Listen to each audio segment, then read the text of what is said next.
జగన్ గారి వల్లే steel plant ప్రైవేటీకరణ ఆగిందని జగన్ అన్న మోడీ గారు మా వైజాగ్ వచ్చినప్పుడు సభలోనే డైరెక్ట్ గా చెప్పారు అధ్యక్ష, ప్రైవేటీకరణ వద్దు అని చెప్పి.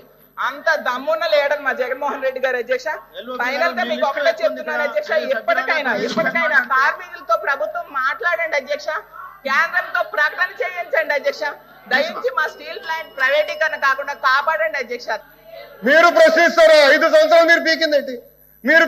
5 సంవత్సరాలు చెత్త మీరు పీకింది. మీరు ప్రశ్నిస్తారా? 5 సంవత్సరాలు మీరు పీకిందేంటి? 5 సంవత్సరాలు చెత్త మీరు పీకింది.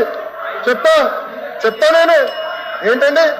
మా సభ్యులు మాట్లాడినప్పుడు ఆవిడేమి కొత్తగా ఏమి కోట్ చేసి మాట్లాడలే. మీరు చెప్పిన మాటలనే చెప్పారు. మీరు చెప్పారు, అవే చెప్పారు తప్ప ఏమి కొత్త మాట ఏమి మాట్లాడలే. మీరు మాట్లాడి తిరిగి కోట్ చేస్తే గౌరవ మంత్రి గారు వచ్చి అంత ఆవేశం ఏం పిక్కు ఇదేనండి సభ సాంప్రదాయం, ఇదేనండి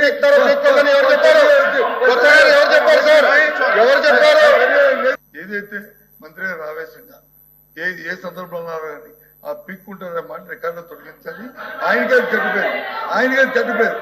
ఆయన జీవితంలో మచ్చ లేచి ఓందాగా చెప్తే ఆయన తాలూకు అమలతను నిలబడతారు. లేకపోతే ఆయన జీవితంలో మచ్చ ప్రజలు తెలుస్తారు. రేపు మాకు అభ్యంతరం లేదు.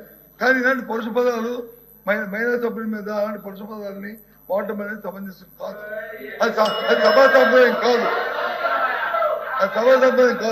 చెప్పండి మంత్రి గారు.